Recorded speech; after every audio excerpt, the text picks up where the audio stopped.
Peut-on penser une sémiotique postcoloniale ou située, pensée depuis l'Afrique?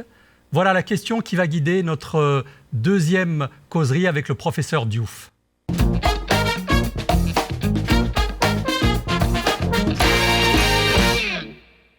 Causerie des études francophones. Aujourd'hui, nous poursuivons le dialogue entamé avec le professeur Mike Diouf de l'université de McGill.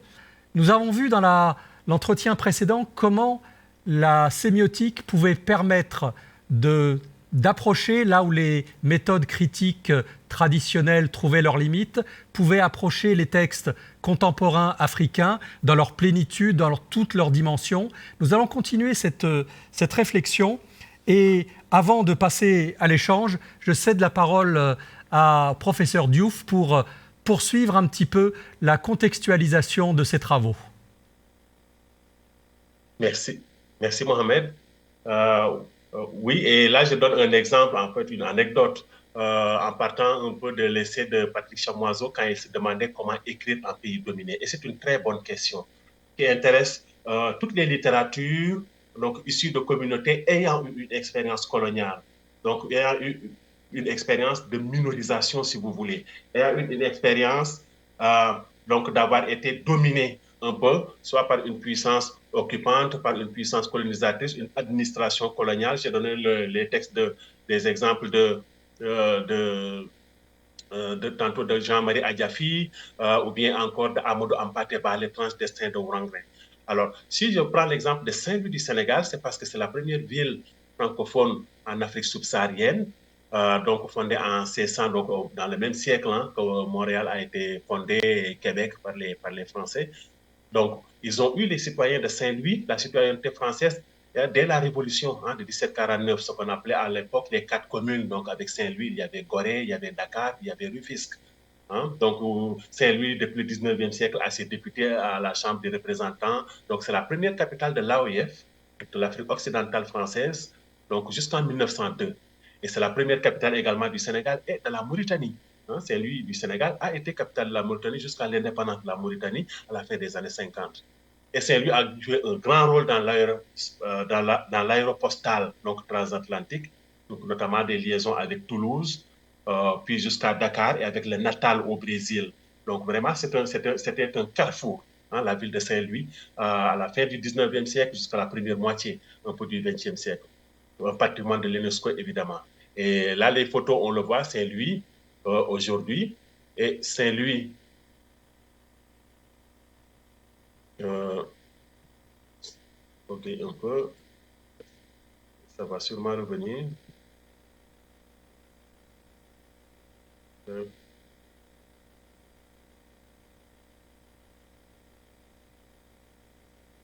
Oui, il y a un petit bug, mais voilà. Donc, les photos sont là.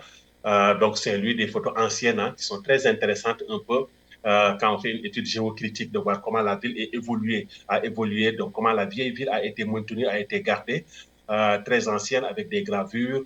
Depuis le début, en fait, du XVIIe siècle, il y a des implantations, ce qu'on appelait à l'époque des comptoirs français à Saint-Louis. Alors, donc, intéressant de voir ça. Pourquoi Saint-Louis? C'est sans doute lié un peu à la position du Sénégal quand on le voit à l'extrême ouest du continent africain. On peut s'amuser à mesurer la distance un peu avec l'île de la Réunion, complètement en bas donc, de Maurice. Et surtout que le Sénégal est vraiment la pointe la plus avancée sur l'océan Atlantique à l'ouest. Alors donc, ça a été une colonie de peuplement, comme Alger l'a été pour la France. Alors ça a été Saint-Louis puis Dakar. Et c'est intéressant ensuite de voir pourquoi il y a eu cette polémique-là autour de la statue. Parce que la ville de Saint-Louis, la statue de son créateur, de son bâtisseur, qui n'est rien d'autre que le général Faidherbe. Donc la statue trône encore à la place, à la place centrale. Et la Faidherbe, le général Faidherbe, donc général très connu dans la colonisation française, depuis l'Algérie jusqu'en toute l'Afrique de l'Ouest.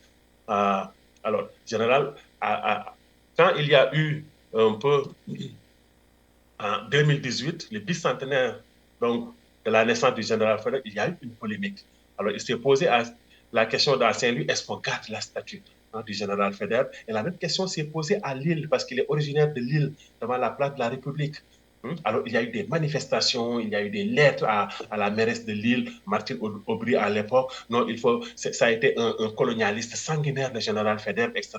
Mais il y a eu une stèle qui a été ajoutée lors du bicentenaire pour dire que non, c'est le général Faidherbe qui a résisté pendant la guerre franco-prusse, par exemple, qui a soutenu la France, c'est le soldat français qui a été célébré ici, et le natif surtout de Lille.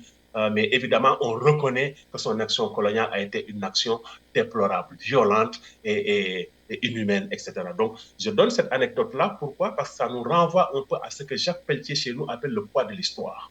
Pourquoi à Saint-Louis, il y a eu cette division de la population qui disent qu'une partie a dit oui, mais on devrait quand même garder la statue. Parce que pour le rôle que Saint-Louis a joué dans la construction de la ville de Saint-Louis, et le pont dont je donne l'exemple est le pont Faidherbe, justement, qui porte son nom, le pont actuel, pour accéder à l'île de Saint-Louis, parce que Saint-Louis du Sénégal est une île. Puis, et ça renvoie toute l'hybridité de l'héritage entre l'ancien et le moderne, l'écrit et l'oral, qui traversent les écrivains africains contemporains. Parce que Saint-Louis a produit beaucoup d'écrivains. Les premiers écrivains africains ont tous été formés en Saint-Louis et sénégalais. Alors, il y a eu cette confusion, donc, une sorte de conflit de la restitution. Et cette conflit de la restitution touche aussi bien le mode, je parlais de patchwork tantôt, du texte mosaïque, mais également de l'idiome, donc de la langue. Est-ce qu'on doit continuer à parler de notre histoire, de notre présent et peut-être même de notre futur en français? Et quand on décide de faire de la littérature en tant qu'écrivain contemporain, est-ce qu'on doit continuer, on doit prendre en compte la question linguistique?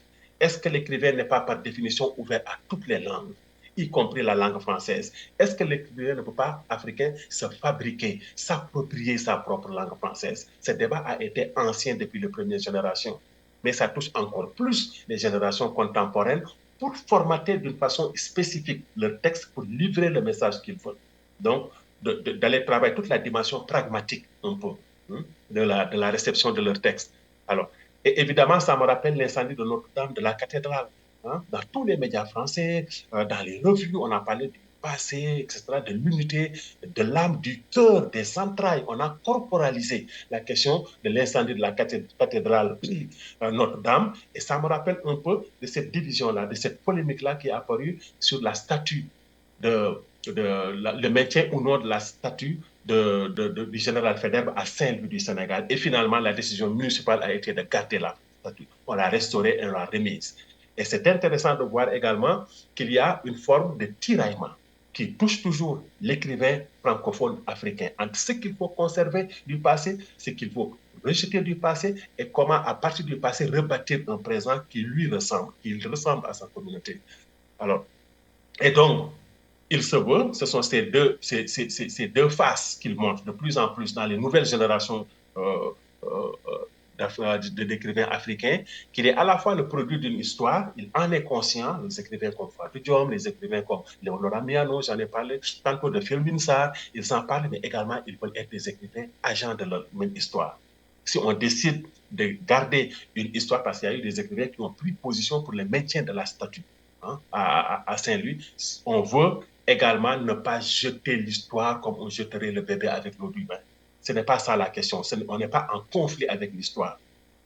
On est également de nous réajuster avec l'histoire, donc de nous décomplexer par rapport à cette histoire-là. Donc ça a été un débat permanent, je dirais, au Sénégal, surtout spécifiquement le cas du Sénégal à cause de l'ancienneté de la présence française au Sénégal. Et il y a des écrivains qui sont plus nostalgiques. Cette difficulté de rendre l'histoire contemporaine les fait souvent revenir à une histoire précoloniale. C'est pour ça qu'on a eu Sundiata et l'épopée Mangdeng, l'écrivain guinéen Djibril Tamsir Niane, une des plus grandes épopées africaines, ou bien encore les soleils des indépendants d'Ahmadou Kourouma.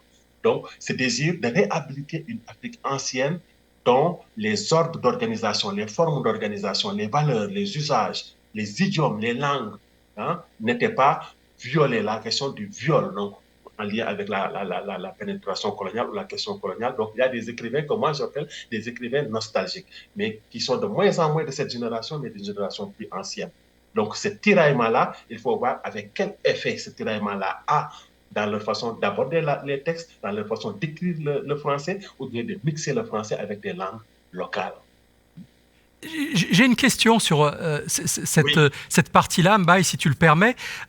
Entre les écrivains, on va dire, les pères fondateurs et puis les écrivains d'aujourd'hui, est-ce qu'il n'y a pas une dimension nouvelle, à savoir le rapport à l'histoire ou le rapport à la langue, il est en quelque sorte pacifié, dans la mesure où cette histoire, même l'histoire coloniale, c'est aussi notre histoire. Il faut qu'on se l'approprie pour en donner notre propre version. La langue française, qu'on le veuille ou non, que ce soit au Maghreb ou en Afrique subsaharienne, c'est aussi une langue africaine. Quand Sony Laboutansi écrit en français, ben, c'est le français de Sony Laboutansi, c'est pas le français d'un académicien à Paris. Donc, est-ce que finalement, il ne faudrait pas aussi arriver à pacifier peut-être notre relation et à l'histoire et à la langue? Oui, je pense que c'est le cas. C'est ce qu'on voit aujourd'hui chez les écrivains. Même dans leur relation avec la négritude, il y avait cette scission générationnelle.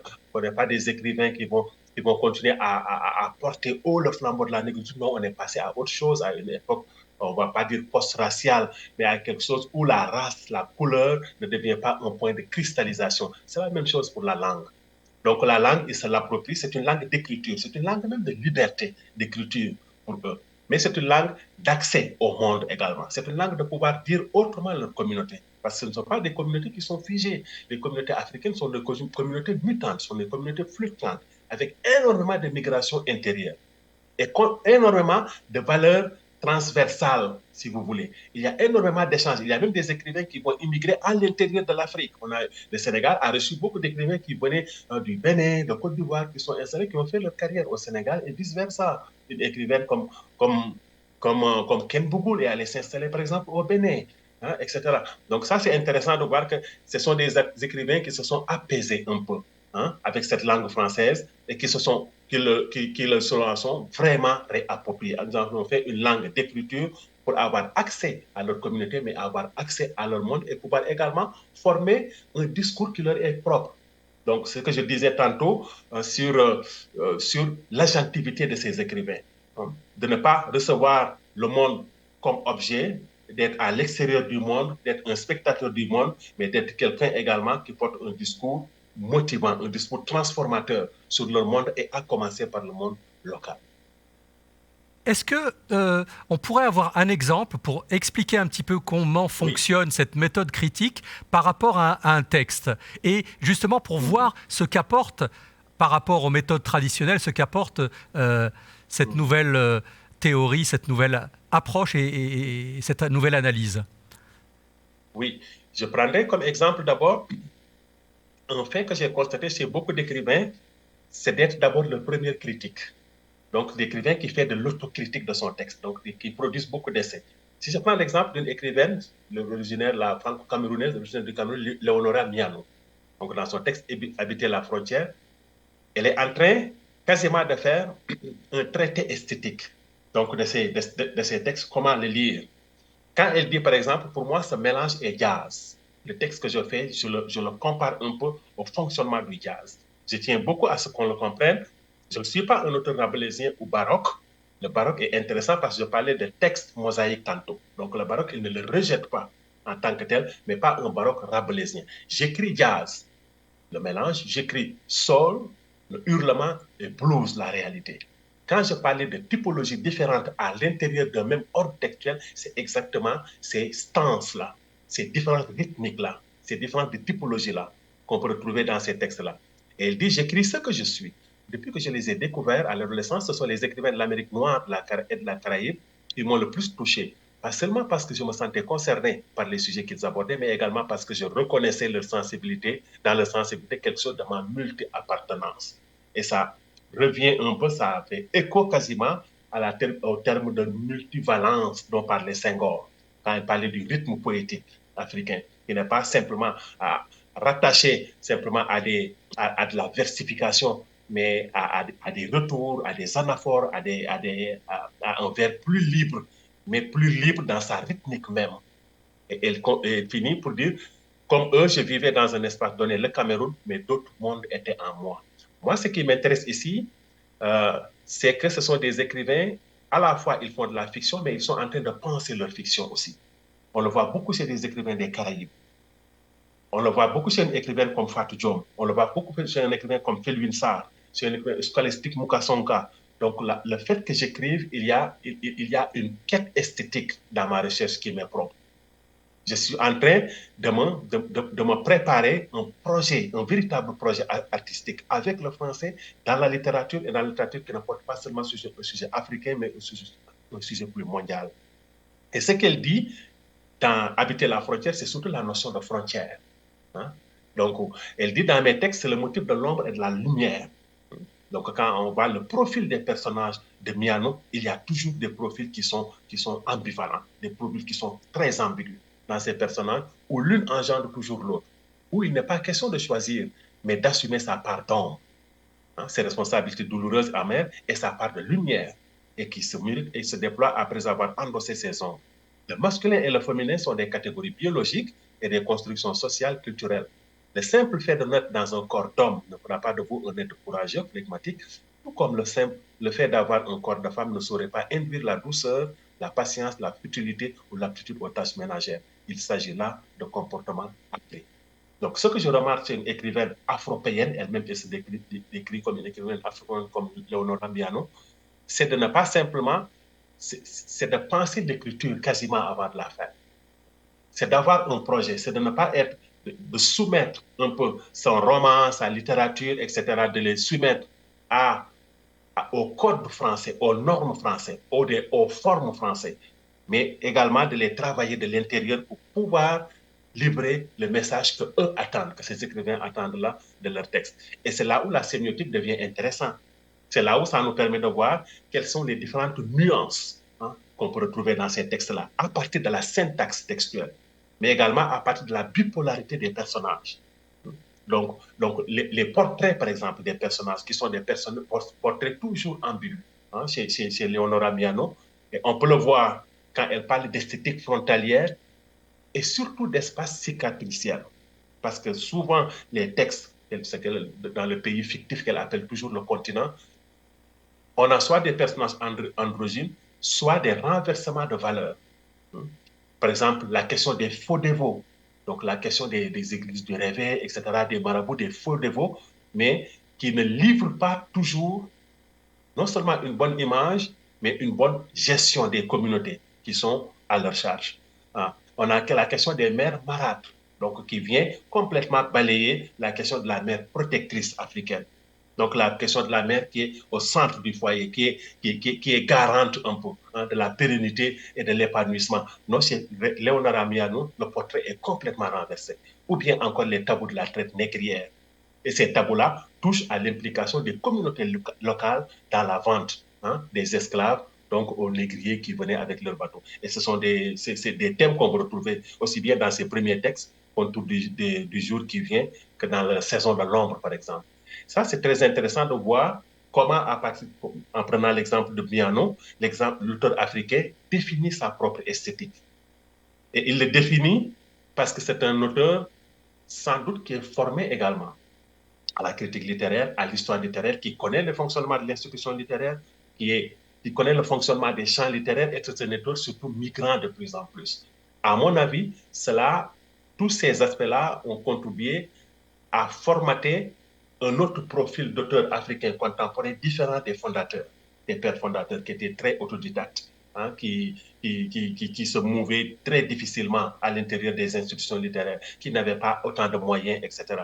Donc, il y a une capacité augmentée des auteurs africains à dire fièrement et de façon décomplexée comment ils s'entendent faire de la littérature et comment ils entendent définir les relations à la langue française. Il y a un deuxième exemple intéressant que j'aimerais donner, c'est l'exemple de David Diop, hein, dans Frères d'âme, par exemple. Et c'est intéressant, lui, parce que tu parlais de langue tout à l'heure, la relation que son personnage a avec la langue française. Et ce qu'il dit, ce personnage-là, qui s'appelle Mademba, donc qui est un tirailleur sénégalais qui a été impliqué qui a fait toutes les guerres de tranchées de la Grande Guerre, de la Première Guerre mondiale, et puis qui va mourir. Et c'est son ami d'enfance qui ont été recrutés ensemble, qui a fait la Première Guerre mondiale avec lui, qui raconte un peu les derniers jours de Mademba. Et ce tirailleur-là, ce personnage tirailleur narrant, qui raconte l'histoire, s'appelle Alpha Ndiaye. Et ce qui est intéressant, lui, c'est le modèle itératif de la narration. Donc, parce on dirait que le narrateur reprend toujours le même récit. Il multiplie les mêmes récits. Pour parler non seulement déplorer la Première Guerre mondiale, mais déplorer la perte de son ami. Et comment il le dit? Il dit, on voudrait un Diop ne voudrait pas qu'on dise qu'il est moins courageux qu'un Ndiaye, et c'est pour ça que dès que le coup de sifflet strident du capitaine Armand le commande, il sort de son trou en hurlant comme un sauvage. Même rivalité entre les Keita et les Soumaré. Même chose entre les Diallo, les Faye, les Kan et les Tchoun. Les Djane, les Kourouma, les Bey, les Fakoli, les Sal, les Djen, etc. Vous avez vu la liste des noms. Tous vont mourir sans penser que le capitaine Armand leur avait dit « Vous les chocolats noirs d'Afrique, vous êtes naturellement plus courageux comme parmi les plus courageux. La France reconnaissante vous admire, les Soudanais ne parlent que de vos exploits. » Alors, ils aiment sortir ventre à terre, se faire massacrer de plus belle en hurlant comme des fous furieux, le fusil réglementaire dans la main gauche et le coupe-coupe sauvage dans la main droite. Mais moi, Alpha Ndiaye, j'ai bien compris les mots du capitaine. Personne ne sait ce que je pense. Je suis libre de penser ce que je veux. Ce que je pense, c'est qu'on veut que je ne pense pas. L'impensable est caché derrière les mots du capitaine. Ce qui est intéressant dans cet exemple-là, comment il joue avec les mots en utilisant toujours la même structure verbale. Parfois les mêmes termes, dans différentes phases contextuelles. Donc en faisant jaillir le mot, le sens du mot, toujours différemment. Donc évidemment, c'est un tirailleur sénégalais, analphabète, etc., qui n'a pas été à l'école, etc. Et sa diction tient d'une esthétique de la liste. Et ça revient dans plusieurs parties du texte. Pourquoi? Parce que les tirailleurs sénégalais étaient souvent anonymes, ils avaient des numéros, etc. Mais la plupart du cas, il n'y avait pas d'histoire personnalisée derrière. Il n'y avait pas d'investigation personnelle derrière ces tirailleurs-là. Et lui, il se donne cette charge-là, de les réhabiliter par leur nom. Et donc, cette esthétique de la liste est en réalité une forme de réhabilité. Le tirailleur sénégalais, qui est africain de façon générale, parce qu'on dit tirailleur sénégalais, mais il vient de près de 15 pays différents, est inconnu. Puis, c'est une énumération qui tient de l'apologie. Donc, c'est cet hommage-là qui est rendu à ses frères d'armes, et notamment à cette catégorie du régiment des tirailleurs sénégalais. Et une instrumentalisation de la bravure, parce qu'ils étaient des chefs à canon, ils étaient dans les avant-lignes, dans les premières lignes, etc. Ça, on le sait. Et surtout, une déconstruction transculturelle du khas. Le khas en Wolof, parce que quand on voit sa diction, sa façon de parler, on a l'impression qu'il traduit des phrases Wolof. Et le khas en Wolof, c'est le discours galvanisateur des guerriers avant le combat. C'est ce qui accompagne, c'est comment on les accompagnait en les galvanisant. Vous êtes les plus forts, vous êtes dignes, votre généalogie, votre épopée. Il y a des khas dans toutes les épopées africaines. Alors, et surtout, et il le fait avec une normalisation du français tirailleur, on appelait le français petit nègre. Donc, l'approche sémiotique devient absolument intéressante ici, pour rester vraiment dans le contexte du narrateur Alpha Ndiaye. Pour rester dans, on va dire, non seulement dans sa grammaire à lui, mais également dans son lexique, dans son lexique à lui. Donc, dans son champ lexical. Alors, donc, c'est extrêmement intéressant quand je le lis. Il parle de façon très simple, mais c'est surtout la structure verbale. Donc, il ramène au goût du jour presque la performance griotique pour raconter son épopée guerrière, mais également sortir en même temps de l'anonymat lui-même et surtout de son frère mort, à travers son frère mort, de tous les Kourouma, les Bouillis, les Bey, les Fakoli, etc. Ce que tu dis finalement, pardon, ce que tu dis finalement, c'est que l'approche sémiotique, elle permet de faire affleurer à la surface du texte tout ce travail esthétique de mise en norme, de mise en langue, etc., qu'une approche, on va dire, un peu plus classique ou traditionnelle passe à côté. Mais alors ça veut dire, et c'est ce que tu disais dans la causerie précédente, qu'il faut aussi, qu'il y a une nécessité, comment dire, de faire advenir une approche sémiotique pensée depuis l'Afrique. Tu as parlé de Moudimbe notamment, Parce que sinon, là, on trouve une limite. Si on utilise des outils forgés ailleurs pour un autre contexte littéraire, peut-être que l'outil n'est pas forcément adapté. Oui, une question subsidiaire. Oui. Est-ce que ce qui est valable pour la littérature, je sais aussi que tu t'intéresses beaucoup au cinéma, est-ce que ce qui est valable pour la littérature, on peut le transposer pour un autre domaine artistique comme le cinéma? Oui, absolument, on peut le transformer parce que les préoccupations, d'ailleurs, les évolutions sont parallèles entre les cinémas africains, même s'il est fait plus tard, s'il est institué plus tard, notamment dans les mises en contexte, notamment également dans les doubles casquettes, on va dire. Beaucoup de cinéastes africains sont également des écrivains. Ils ont un écrivain, s'ils n'ont pas été, si les écrivains ne sont pas allés juste à prendre la caméra, ils ont écrit des scénarios, ils ont participé à des scénarios, ils ont été intégrés à des projets, etc. Et même dans la photographie aussi. Alors oui, c'est intéressant, c'est pour ça que je parlais d'interartialité plutôt dans mon introduction. Ce sont des écrivains à plusieurs casquettes, donc qui sont comme, je ne dirais pas obligés, mais qui sont intéressés donc à la narration, donc de la réalité, à la narration du passé, à un positionnement par rapport au récit africain, par rapport à l'État africain, par rapport à la gouvernance africaine, et cela se fait nécessairement à travers différents supports, à travers dans différents domaines. Donc ça leur donne, à mon avis, beaucoup de compétences. Lui-même, l'auteur de David Diop, est un historien, donc professeur également de littérature. Mais ce qui est intéressant ici, c'est comment ils mettent en contribution ces différentes compétences-là au service du texte, jusqu'à formater un texte qui est écrit. On voit le style oral qu'il veut également porter dans son texte pour quelqu'un qui est un universitaire. Et donc, la meilleure façon de rendre un récit qui se déroule à la Première Guerre mondiale par un tirailleur sénégalais, c'est de le restituer presque dans sa langue, à travers les formes itératives, à travers cette façon de reprendre les mêmes structures au nom de Dieu, etc. À travers cette façon surprenante de dire que quand je suis à la guerre, mais mon père m'avait dit que quand tu engages quelque chose, tu vas jusqu'au bout. Donc, il y a cette mixité de formation, de qualité, donc de capacité qu'ils mettent, je pense, à contribution, même s'ils écrivent un texte littéraire. Et ça différencie beaucoup. Ça les unit à la fois, cette génération d'écrivains, mais ça les différencie aussi. C'est ce qu'on voit chez Ophel Binsar, par exemple. Comment l'économie, toutes les questions statistiques viennent informer un peu sa pensée fictive et fictionnelle sur l'Afrique. Oui, c'est peut-être une attitude, une posture qu'on n'avait pas par rapport au fondateur. Alors, comme malheureusement le temps file très vite, j'ai peut-être une dernière ou avant-dernière question. L'institution universitaire est quand même une institution relativement conservatrice. Comment, dans ton université ou dans celle que tu connais, comment est accueillie cette nouvelle méthode critique? Est-ce qu'il y a des réticences ou est-ce qu'au contraire, on y voit un enrichissement d'une nouvelle méthode qui, conjuguée à d'autres méthodes, peut peut-être permettre d'enrichir la réflexion et l'analyse? C'est perçu? Oui, c'est perçu très favorablement. En fait, c'est dans un contexte très nord-américain aussi, dans un contexte très ouvert un peu aux innovations, très ouvert, très curieux à ce qui se fait ailleurs, notamment dans les méthodes d'analyse. Et également, oui, ils sont très ouverts et ils donnent la liberté beaucoup à l'enseignant également de construire un peu, non seulement son cours, mais également les approches qu'il va mettre dans son cours, les sujets qu'il va aborder complètement dans son cours. Évidemment, tout cela dans les règles, dans le cadre des règlements académiques, etc.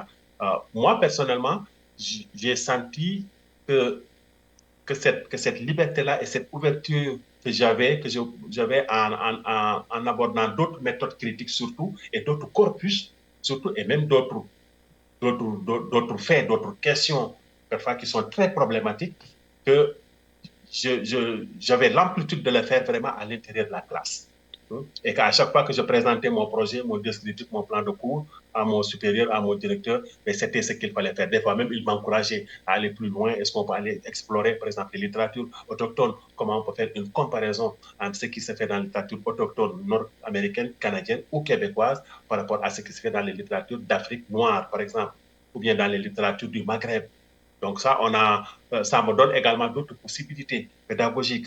Et ce que j'ai découvert et qui m'a encouragé à continuer à poursuivre ça, à le développer beaucoup depuis plus de 10 ans, c'est l'intérêt des étudiants aussi pour cela. Donc, qui ont été formés depuis longtemps, depuis le secondaire, souvent dans les littératures classiques, dans les méthodes de l'analyse classique. Et à chaque fois qu'ils découvrent d'autres littératures, d'autres approches de la langue française, d'autres connotations de la langue française, pour eux, c'est la vraie découverte. C'est la vraie découverte que la langue française est en réalité une langue plurielle, que la langue française est en réalité une langue coloniale, mais qui a été modifiée, réappropriée différemment. Que la langue française a donné accès également à la connaissance d'autres peuples et ces peuples-là ont accès au monde grâce à la langue française. Donc, il y a une nouvelle dimension critique qui vient s'ajouter au choix libre d'ajouter des corpus francophones dans nos corpus classiques et occidentaux. Bon, c'est très rassurant de savoir qu'au Canada, il reste encore une liberté que peut-être votre grand voisin est en train de ligoter. Ouais. Alors peut-être, c'est vraiment ma dernière question, si tu devais donner un conseil à un jeune chercheur qui souhaiterait croiser sémiotique et littérature africaine, comment tu l'orienterais? Donc, commencer par les fondateurs, c'est toujours intéressant de lire soi-même, qui sont parfois fastidieux. Hein. Les textes de Maurice, parfois, sont visibles, même dans la traduction. Mais d'aller voir dans les revues, dans les revues spécialisées sur la question en sémiotique littéraire. On peut le voir, il y en a à l'université, j'étais allé à l'université de Rabat, par exemple, il y a un groupe de recherche sur la sémiotique littéraire, il y en a au Sénégal, à l'université de Ziguinchor, il y en a en Côte d'Ivoire, au Cameroun, il y a des revues, malheureusement, qui ne sont pas toujours accessibles. Mais il y a certaines revues qui sont accessibles en ligne. Par exemple, dans les études littéraires africaines, des fois, il y a des numéros qui portent spécifiquement sur ces questions de traitement de la langue et de lecture de ces textes-là. Il y a des revues également universitaires, dont les universités sont abonnées à ces revues-là. Alors, peut-être que quand on connaît un peu la réticence à la lecture avec les nouvelles générations, peut-être commencer par des revues de synthèse sur la question et aller chercher les concepts fondateurs en sémiotique. C'est très long, mais on peut trouver sa voie là-dedans. L'important, c'est de dire que la sémiotique, c'est le langage du texte. Comment je peux restituer dans mon analyse ce langage du texte que cherchent d'ailleurs les auteurs. Hein? Les auteurs ne cherchent pas forcément à faire comme les autres. Ils veulent faire comme eux-mêmes le sont et comme eux-mêmes le sentent, et a fortiori pour les auteurs africains de la nouvelle génération. Donc, moi, je pense qu'il faut commencer par les textes théoriques, puis également essayer de diversifier son corpus. Dans la diversification du corpus francophone, il faut commencer par les classiques aussi. Si tu es un jeune étudiant qui ne connaît rien de ces littératures-là, qui commence dans ces littératures-là, c'est toujours une bonne idée de commencer par les classiques, mais il faut peut-être même les faire simultanément, la découverte des classiques et de la relève et des écrivains de la nouvelle génération. Ça, c'est très, très, très fructueux, c'est très, très profitable pour un jeune étudiant qui commence la première année, de les découvrir simultanément sur ces trois bases-là. Ben, ça sera le mot de la fin. Donc, on n'oublie pas les anciens, parce que c'est important, mais on se tourne aussi vers la nouvelle génération. Cher Mbaye, merci pour ce partage. Cette causerie a été très très riche et nul doute qu'elle donnera matière à réflexion sur cette nouvelle approche critique. Merci. Merci beaucoup Mohamed et merci à tous nos collègues de l'Université de La Réunion.